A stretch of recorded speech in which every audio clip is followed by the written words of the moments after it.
한번 요약하면서 마무리하고자 합니다. 예수님께서 우리를 구원하러 오신 이야기, 이 복음, 기쁜 소식이죠.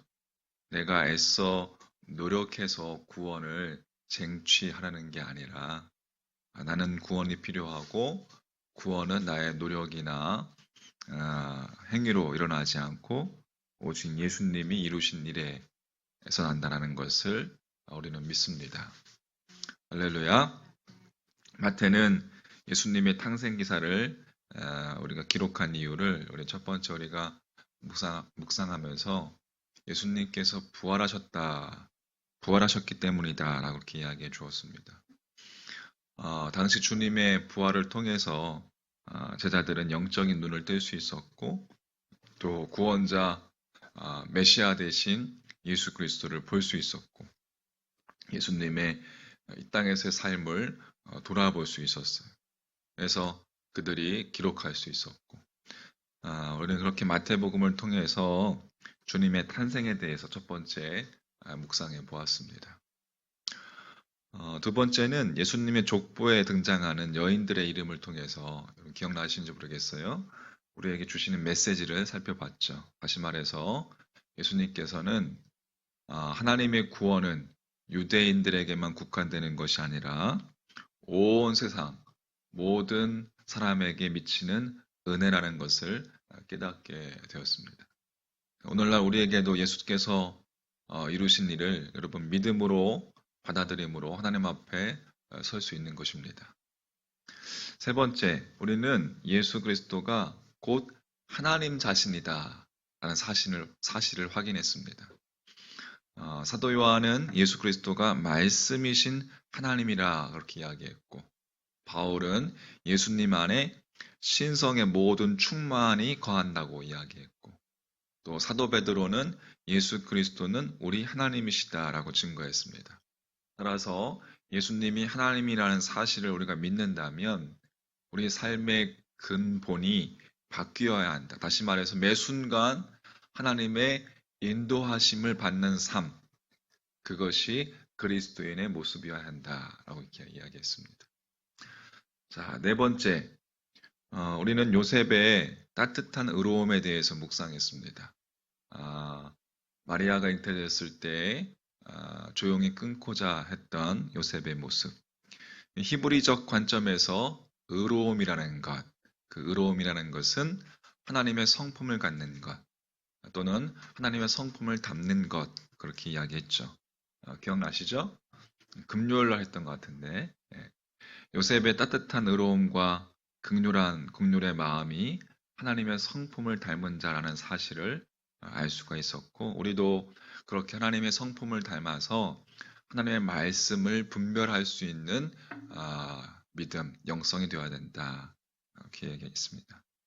소망하기는 하나님의 말씀을 그렇게 여러분 우리가 일상적인 삶 가운데서 하나님의 말씀을 분별할 수 있는 영성을 소유한 여러분과 제가 되기를 간절히 소망합니다. 다섯 번째, 우리를 죄에서 구원한 예수 그리스도를 우리가 묵상하면서 우리의 구원은 개인적인 차원에만 머물러서 안 된다. 기억나시죠? 사회적인 차원, 또 자연계의 차원 등 모든 영역을 다 포함해야 된다. 기억해요? 네.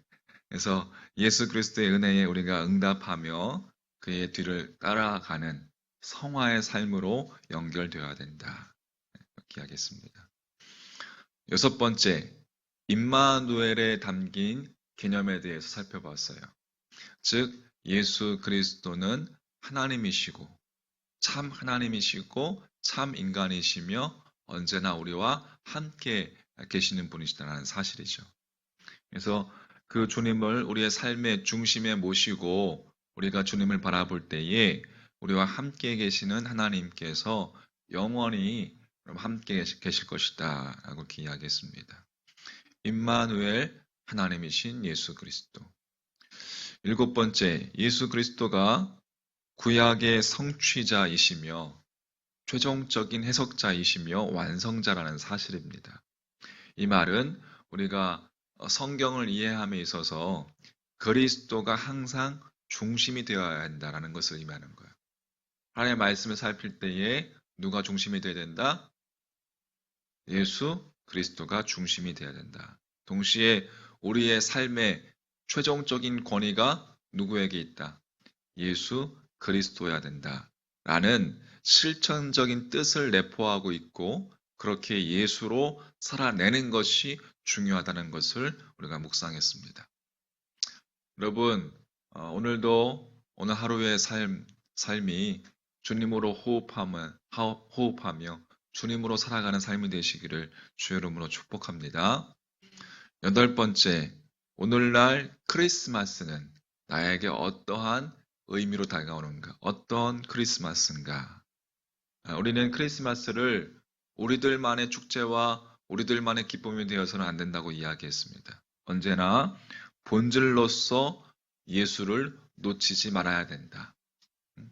이 세상 어느 누구에건 구원이 필요하지 않은 사람은 없고 그렇게 자신의 연약함을 인정하는 사람을 위해서 주님은 오셨다라는 것입니다.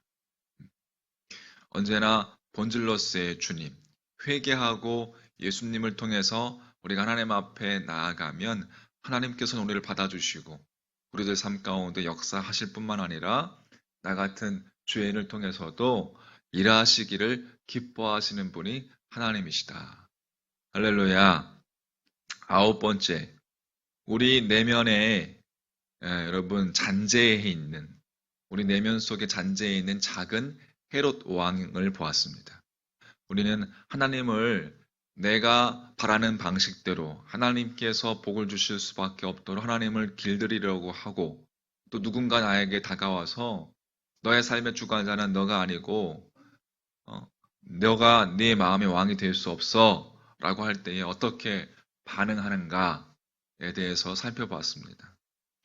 우리 안에 있는 나의 내가라는 잔재에 있는 그런 헤롯 왕, 내가 왕이 되고자 하는 마음들 내려놓고 참 왕이신 예수 그리스도를 모셔드리며 우리의 삶의 주권이 주님께 있음을 인정하며 주님께 맡겨드릴 때에 나보다 날 더 잘 아시는 창조주 하나님께서 여러분의 우리 삶을 인도해 가실 것이라 믿습니다. 다시 말해서 인간의 마음의 중심에는 아무도 나에게 이래라 저래라 할 수 없다는 그런 본능이 숨겨져 있다는 거예요. 그래서 예수 그리스도를 왕으로 모신다는 것은 그만큼 내 안에 있는 헤롯과 맞서 싸워야 하고 그리스도인으로서의 성장과 우리가 기도에 훨씬 더 의지적으로 힘써야 한다는 것, 그 힘써야 하는 그것이 필요하다라고 이야기했습니다. 자, 10번째, 누가의 동정녀 탕생 기록을 통해서 처녀 잉태는 인간의 영역이 아니라 하늘의 영역이다라는 것, 성령의 초자연적인 권능에서 비롯되었다는 것을 우리가 보았습니다. 누가복음을 통해서 참된 믿음은 우리 스스로 결심해서 구사하는 게 아니라 하나님이 우리의 마음을 여시고 우리 안에 있는 편견과 우리 안에 있는 부정을 깨트려 주셔야만 한다고 이야기했습니다. 여러분 그렇게 성령의 초자연적인 권능 또한 여러분 삶 가운데서 경험하는 믿음이 되시기를 소망합니다. 그것을 우리가 믿을 때 주님의 초자연적인 권능을 믿을 때 우리 삶 가운데서도 똑같은 초자연적인 능력을 경험하게 될 줄 믿습니다. 11번째, 우리는 엘리사벳과 마리아를 묵상했죠. 엘리사벳은 요한의 어머니, 마리아, 예수 그리스도의 어머니. 엘리사벳의 아기 세례 요한을 통해서 하나님께서는 예수님의 길을 예비하는 역할을 하게 하셨습니다. 그리고 엘리사벳은 아기를 그렇게 잉태하고 조용히 믿음으로 기다렸어요. 마찬가지로 마리아도 믿음으로 하나님의 말씀에 순종하며 순복하며 기다렸습니다. 그렇게 신앙은, 믿음은 기다리는 것이다. 믿음을 가지고 말씀에 순복하며 기다릴 때에 여러분 우리 삶 가운데서 능력이 나타나고 하나님께서 함께 하심을 믿습니다. 12번째, 우리는 어두워진 세상 속에서 어느새 세상 방식에 순응하고 있는 것은 아닌가. 그러한 우리에게 예수님께서 오셨는데 우리가 주님을 모셔드릴 빈 방이 우리 마음속에 있는가. 다시 말해서 내 마음대로 살겠다는 내 방식을 내려놓고 주님의 통치하심을 구하는 믿음이 되어야 한다. 주님으로 호흡하고 주님으로 행복한 삶이 되시기를 주님의 이름으로 축복합니다. 자, 13번째. 예수 그리스도의 오심은 하나님께서 기뻐하시는 자들에게 진정한 평화다. 우리의 참 평화는 예수 그리스도다라는 사실. 마리아와 요셉은 율법에 따라서 정결 예식을 드렸습니다. 그들이 매해 예루살렘에 올라가서 가난하지만 비록 비둘기로 제물을 드릴 수밖에 없었지만 상관없었습니다. 우리의 물질적인 상황이나 우리가 지금 처한 이 어려움들이 우리 존재의 본질을 깨트릴 수 없다. 할렐루야.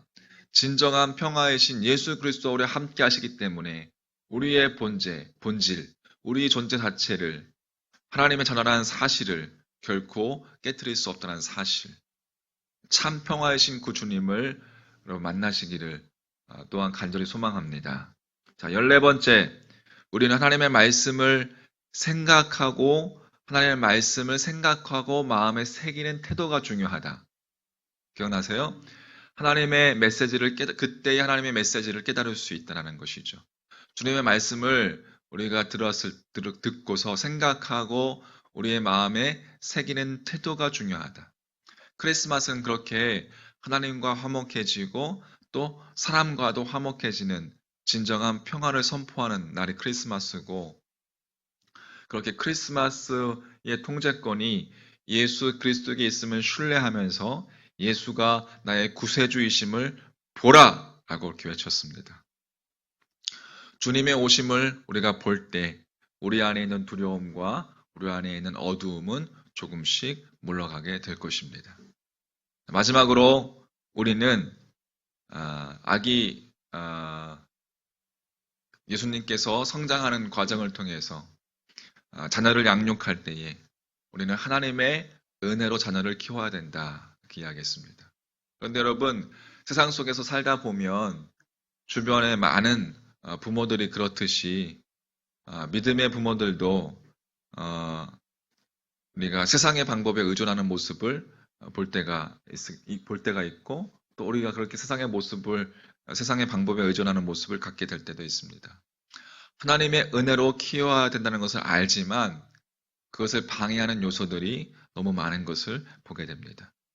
특히 요셉과 마리아, 예수님의 육신의 부모로서의 경험이 신앙으로 그들을 반드시 이끄는 것은 아니라는 것을 우리가 묵상했습니다. 다시 말해서 나의 경험과 나의 이해가 주님을 깊이 만나는 데에 방해 요소가 될 수 있다는 것입니다. 내 인생의 통제권을 주님께 맡기고 나의 인간적인 경험과 지식과 이해를 뛰어넘어서 내 인생 가운데 찾아오신 예수 그리스도를 더 알아가며 하나님의 은혜로 살아가야 된다라는 것이죠. 할렐루야. 자, 25일 동안 인도하신 하나님께 여러분 감사하며 기쁨과 감사함으로 내일 성탄절을 맞이했으면 좋겠습니다. 할렐루야. 함께 하신 하나님께 감사하며 우리의 마음 가운데, 우리 심령 가운데에 또 말씀을 주신 하나님께 감사하며, 자, 25일 동안 대강절 우리가 주님의 오심을 묵상하고 기다리면서 정말 많은 메시지를 하나님께서 우리에게 말씀해 주셨습니다. 이 말씀이 우리 마음, 심령 가운데 새겨져서 주님의 은혜가 우리 심령 가운데 더욱더 충만해져서 우리가 그 하나님의 사람으로 더욱더 성장해가며 주님께 쓰임받는, 또 영광 돌리는 여러분과 저의 믿음의 삶이 되기를 우리 주님의 이름으로 간절히 축원합니다. 아멘.